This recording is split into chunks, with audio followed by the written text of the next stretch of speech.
(2024년 2월 16일) 이정훈입니다. 16일 오늘입니다. 카이스트 졸업식에 윤석열 대통령이 참석해서 축사를 했는데 이 학교 졸업생인 정당원이 R&D 예산 깎지 마라 라고 외치다가 끌려나가는 일이 있었습니다. 동영상을 보게 되면 물론 객석에서 졸업을 하는 사람들 중에서 찍은 거라서 그들이 수런수런 하는 소리가 들어가서 더 그렇겠죠. 시끄러워지는 모습이었습니다. 전체적으로 보면 뭐 평온할지 몰라도 어쨌든 자기와 같이 졸업하는 사람이 끌려나가니까 수런수런하는 모습이었습니다. 이거 어떻게 보십니까? 왜 이렇게 생기고 이러한 일이 일어났을 때 어떻게 대처해야 된다고 보십니까? 한 달 전인가요? 전북 특별자치도 출범식 때 그때도 좌파였죠. 강성희 의원이 국정기조를 바꾸십시오 하고 윤 대통령 앞에서 소리 지르고 뭐 손잡고 뭐 어쩌고 하다가 경호원한테 강제로 끌려나갔습니다. 나가니까 국회의원을 이렇게 대할 수 있냐고 뭐 혼자 나와 떠들고 하던데 이렇게 대드는 이 좌파들을 어떻게 상대하고 그리고 어떻게 봐야 된다고 생각하십니까? 제 의견을 말씀드릴게요. 이런 것들은 선전선동입니다. 탄압받는 모습을 보여가지고 약자가 당하는 모습을 보이면 그 약자로 기울죠. 그렇게 해서 선전선동을 하려고 하는 그런 술수인데 이런 것들은 어떻게 상대하느냐? 강하게 법으로 제압하면 됩니다. 아주 강하게 제압해야 됩니다. 그리고 이런 거를 할 때는 반드시 알아야 될 게 좌파만 알아서는 안 돼요. 이 비겁한 우파의 본질도 함께 보고 있어야 됩니다. 이 비겁쟁이 우파들을 어떻게 움직일까를 같이 고려하면서 좌파만 보지 말고 우파의 약점도 꿰뚫어 봐야 됩니다. 카이스트 학위 수여식. 윤 대통령이 특이하게 지난번에 연세대학교 졸업식에 서울대 나왔음에도 당신의 아버지가 연대 교수라서 그런지 연대 졸업식에 갔었죠. 그러더니 이제 카이스트도 가고 뭐 그러고 있습니다. 본인이 생각이겠죠. 그런데 한 학생이 부자 감세 철회하라, R&D 예산 보강하라 라고 외쳤답니다. 그리고 뭐 피켓도 들었대요. 근데 피켓이 천에 써가지고 왔다는 거죠. 저도 뭐 대통령 행사장에서 많이 들어가 본 사람이라서 들어가게 되면은 전 옛날에 이제 카메라 메고 다녔는데 카메라 다 켜보고 거기서 뭐 착각 누를 때 총알이 팍 나갈 수도 있으니까 그다음에 핸드폰은 이제 먹통이 당연히 돼버리고 다 만져보고 배터리도 해보고 뭐 컴퓨터는 못 가게 들어가죠. 그렇게 다 하고 들어가죠. 금속성 볼펜 같은 것도 다 이렇게 눌러보고 왜냐하면 암살 무기중에 탁 누르면 총알도 날아가니까. 그 금속성이 있는 것들은 배터리 성능이 있는 것들은 다 체크당하는데 그러니까 내가 만약 피켓을 만들어 갔다면 그것도 이제 걸리는데 이 손수건처럼 천에다가 쫙 글자 써가지고 주머니에 딱 넣고 가면 그거는 안 걸리죠. 그런 식으로 이제 피켓팅을 한 것 같아요. 준비하고 들어왔다는 얘기죠. 이 친구의 이름은 신민기. 카이스트 졸업생은 맞고요. 동시에 녹색정의당 대전시당 대변인이랍니다. 근데 그거 부자 감세 철회하라? 이건 정치 용어죠. R&D 예산 보강하라. 우선 R&D 예산부터 제가 말씀드릴게요. 저도 옛날에 참 오랜 세월 동안 R&D 예산은 많아야 된다라고 생각을 해왔습니다. 근데 제가 이제 T50 개발사를 쓰고 한국의 원자력 산업을 추적하고 그다음에 뭐 무기 K방산을 쭉 하다 보니까 야 이게 R&D란 말을 함부로 쓰면 안 되겠구나. R이라고 한 건 리서치란다는 연구. 그다음에 D는 디벨롭먼트입니다. 이 리서치라고 하는 거는요. 이게 진짜 과학입니다. 이렇게 말씀드리면 제일 쉬울 겁니다. 자, 마리아나 해구가 수심 1000m 넘죠. 거기에 뭐가 있는지 몰라요. 지금은 어렴풋이 알지만 그 1000m가 넘는 바닷속을 탐험해보자라고 할 때 그때 이제 그 깊이 들어갈 수 있는 심해 잠수정을 만들고 거기서 들어가서 이렇게 불을 켜서 거기 있는 생물을 채취하고 뭘 채취하고 이런 거 하지 않습니까? 한 번도 안 해본 거를 해보는 게 리서치예요. 미국이 달나라에 처음 간 것도 리서치예요.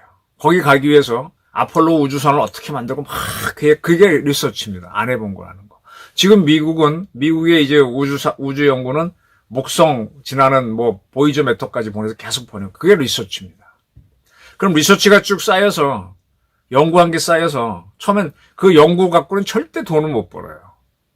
그러다가 이제 수심 10,000m가 넘는데도 생물이 있네. 그러면 거기 수압이 얼마나 될까? 우리 대기압을 1기압이라 요즘은 뭐 다른 용어 쓰지만 옛날 용어로 1기압인데 10,000m쯤 되게 되면 10m마다 하나씩 깊어지니까 강해지니까 대충 해서 11,000기압이 될 겁니다. 1,000기압이면 우리 못 견뎌요. 제가 좀 수영 좀 좋아하고 그 전에 뭐 잠수도 조금 해보고 그 다음에 거꾸로 우리 조종사들 훈련도 같이 받으면서 기압이 약한 데도 들어가 봐서 이 기압에 따라 폐가 부풀었다 줄어들었다 하는 걸 저는 압니다. 한 2기압만 받아도요. 여러분들 혹시 저기 서울에서 잠실 수영장 가가지고 거기 5m 풀이 있어요. 깊이. 그 5m 풀장에 밑에 바닥에 들어갔다 잠시 있다가 올라와 보세요. 꽉 눌립니다.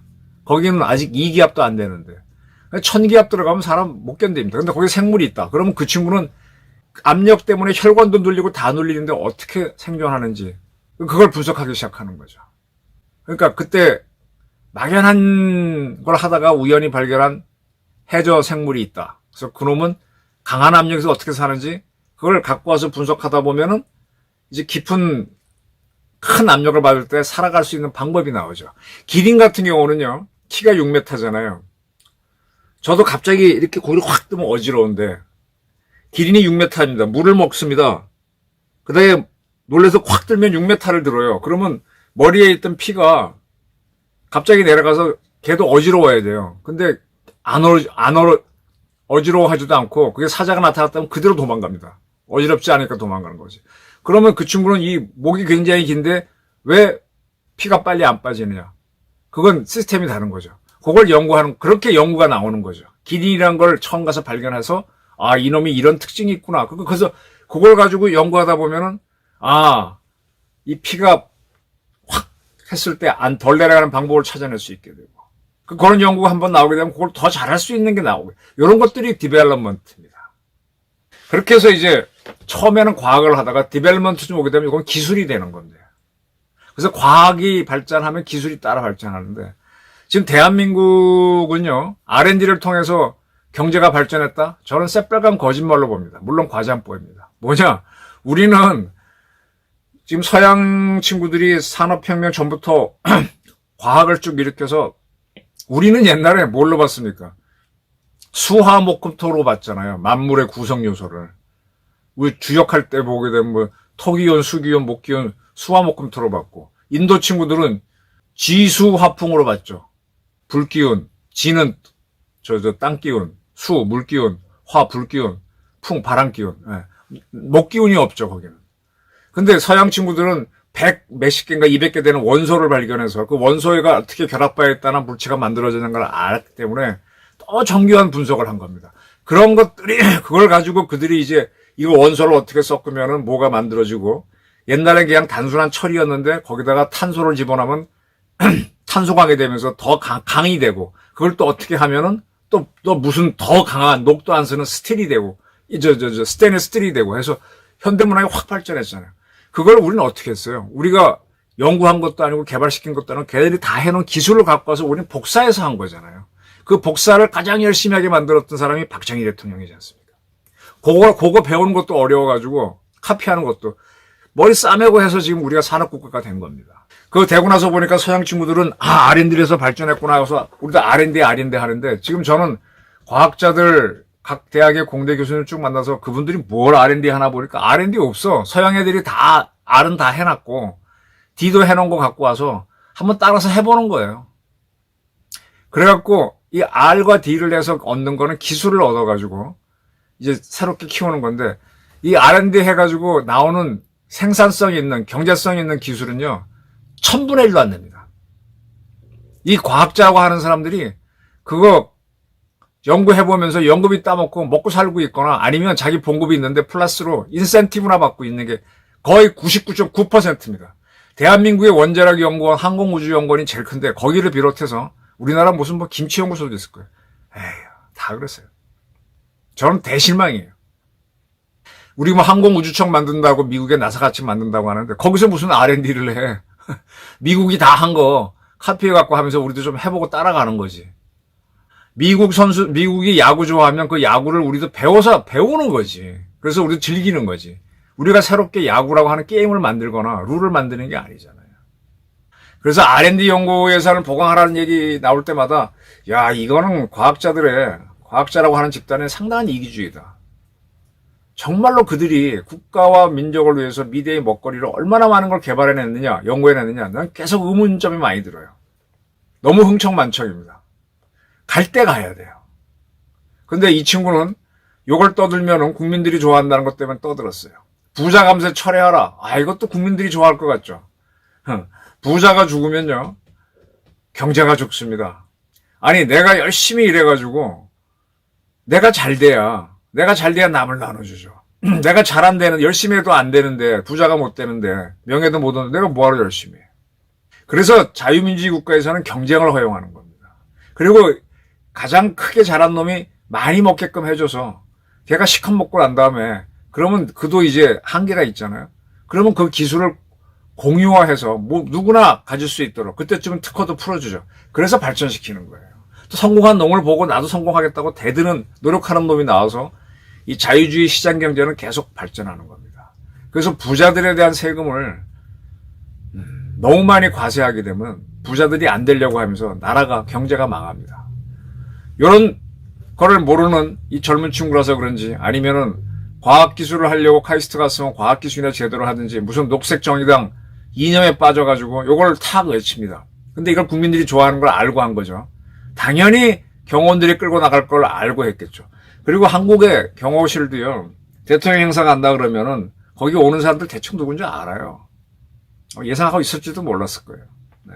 당연히 이렇게 끌고 나가니까 뭐 녹색정의당은 대통령이 무슨 권리로 졸업식에 참석한 졸업생을 폭력적으로 졸업식장에서 쫓아내고 복귀도 못하게 감금한 것인지 대답하라. 학생을 포갑적으로 끌어낸 대통령 좌시하지 않겠다. 이렇게 하면 선동을 자꾸 하는 거죠. 이게 이제 좌파들의 방법입니다. 비슷한 거를 진보당의 강성희 의원이 전북 특별자치도 선포식 때 자기 국회의원이니까 촉천을 받았는데 대통령한테 인사할 때 국정기소를 바꾸십시오 하고 계속 외쳐대다가 경호원들이 끌고 나가죠. 그거는 정치행위를 하는 거죠. 그러니까 그걸 왜 국민의 대표인 국회의원을 이렇게 했느냐고 떠들어대고 있습니다. 이 좌파들이요, 선전선동을 참 애를 많이 씁니다. 아주 대표적으로 지금은 5.18 광주 민주화 운동 그러지만 저희 때는 광주 사태였거든요. 그게 터졌을 때 계엄군이 들어오고 있습니다. 경상도 군인들이 몰려옵니다. 라고 한 여성이 그 차를 타고 다니면서 선동을 한 사람이 있어요. 이건 실존 인물이에요. 지금은 누군지 다 밝혀져 있죠. 아, 경상도 군인이 뭐 호남 사람을 죽인다고 하니까 그걸 막 더 나온 게 있습니다. 시기가 커진 면이 있습니다. 근데 그 선전선동이 통했어요. 거짓말이죠. 그렇게 해서 좌파들은 선동을 합니다. 사람들을 흥분시켜서 일어나게 하죠. 이렇게 됐을 때마다 그 힘이 워낙 강해서 통합니다. 지금 미국에서 이번에 뭐 슈퍼볼 맞죠? 그 미식축구 결승전에서 총격이 있어서 많은 사람이 숨졌어요. 몇 명이 숨졌어요. 참사죠. 이거 가지고 미국에서는 이태원 참사처럼 꾸미지 않습니다. 좌파들은 이태원 참사 꾸밀려고 그러죠. 정권 붕괴로 시키기 위한 그런 도구로 쓰려고 그러죠. 이게 좌파의 선동이에요. 한국에 아주 많은.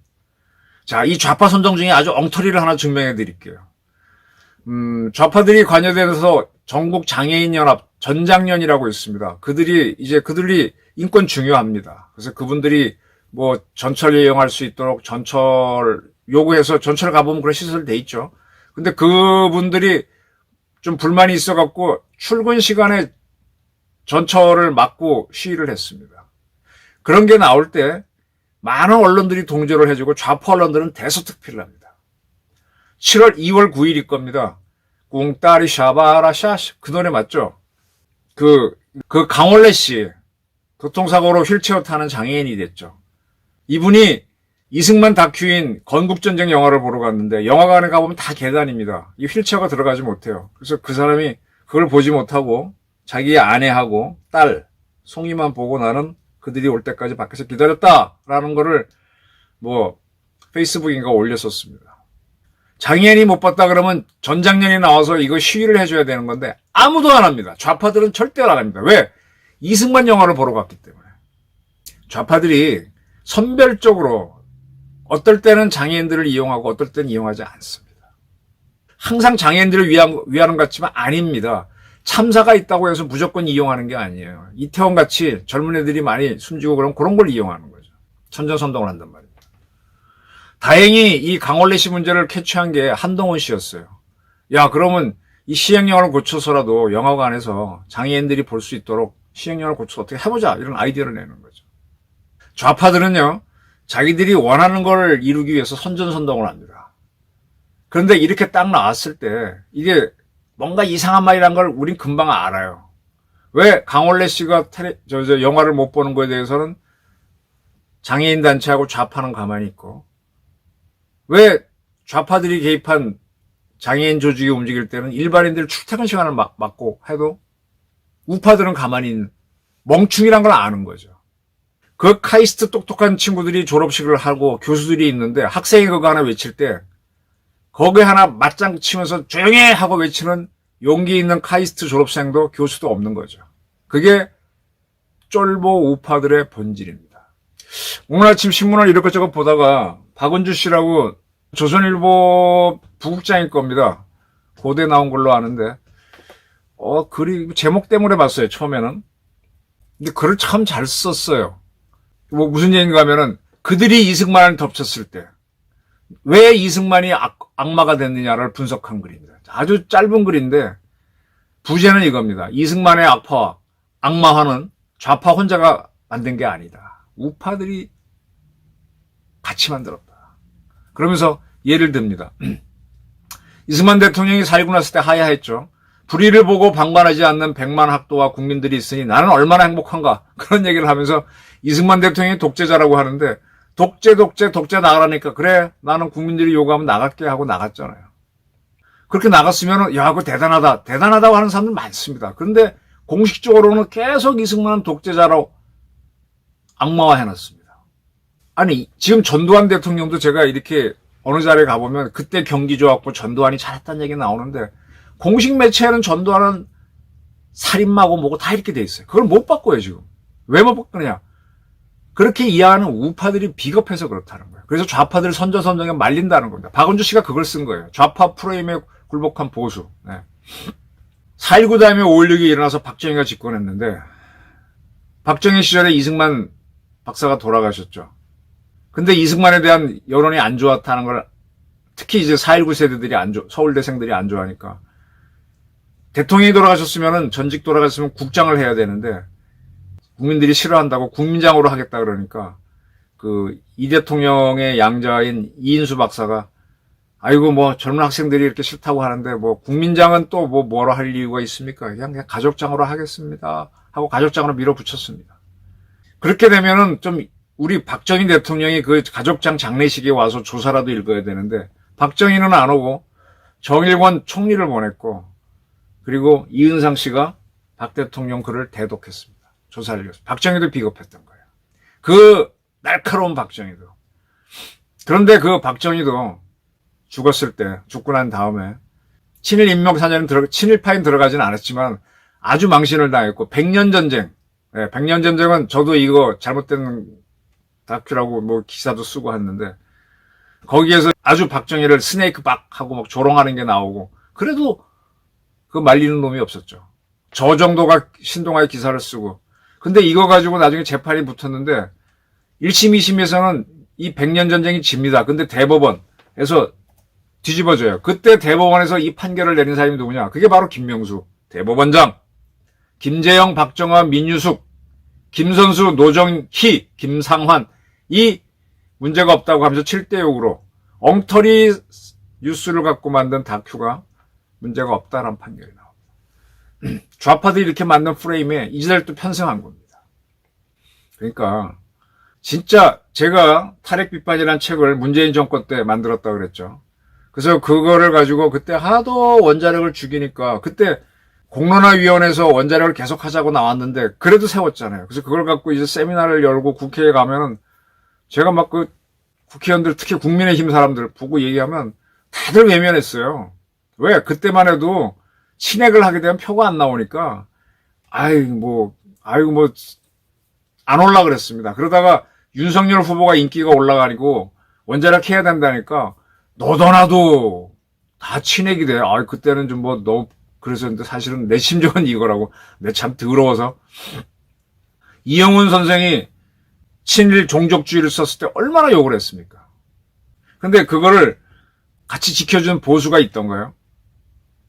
이영훈을 공격했던 세력들이 바로 김건희 여사 몰래 카메라 찍는 그 세력이 되는 거죠. 그러니까 좌파들은 자꾸 선전선동을 할 수 있게 되는 거예요. 이 우파들은 겁이 많고 게으르고 손해보는 걸 하기 싫으니까 뭐가 생기면 모른 척합니다. 그러니까 좌파의 선전선동이 먹히는 거예요. 나는 흠잡히고 싶지 않아. 저는 사실 뭐 돈 많은 분들을 많이 아는데 그분들이 아주 자기 망신 당하는 거 있으면 싹 외면하고 막 돈으로 막으려고 그러죠. 그래서 좌파들한테 돈 주고 넘어가는 경우가 많아요. 좌파들 돈이 많습니다. 자, 이렇게 선전선동을 우파들을 꼼짝 못하게 하는 선전선동을 어떻게 해야 되느냐. 카이스트에서 녹색 정의당 대변인이 떠들면 잡아서 끌고 나가서 법대로 처리하면 돼요. 미국 같으면요. 미국 경찰 앞에서 시위 잘못하게 되면 저 맞습니다. 잘못하면 총도 맞아요. 찍소리 못해요. 그거 강성인가 뭔가 그러면 끌고 나가서 그냥 강하게 제압해버리면 돼요. 법대로. 그래서 한비자의 이론을 다시 봐야 됩니다. 다 자유를 주되 도를 넘는 건 탁탁 쳐버리는 거예요. 그래야만 무시당하지 않는 지도자가 됩니다. 그 길을 겁쟁이 보수가 되면 안 돼요. 용감한 보수가 돼야 돼요. 돈으로 해결하지 말고 힘으로도 해결할 줄 알아야 돼요. 그 5.18 광주대처럼 어떤 여성이 나와서 뭐 누가 쳐들어오고 있습니다. 막 뭐 어떻게 죽이고 있습니다 할 때 거짓말이야 외칠 수 있는 보수가 있어야 돼요. 같이 차를 타고 다니면서. 선전선동이야. 그게 있으면은 우리는 희망이 있는 나라로 갈 수 있습니다. 좌파의 선전선동 쉽게 말려드는 우리가 안타깝습니다. 이제는 그런 선전선동을 꿰뚫어 보면서 맞설 수 있는 배짱 있는 보수가 좀 많이 나오기를 바랍니다. 감사합니다.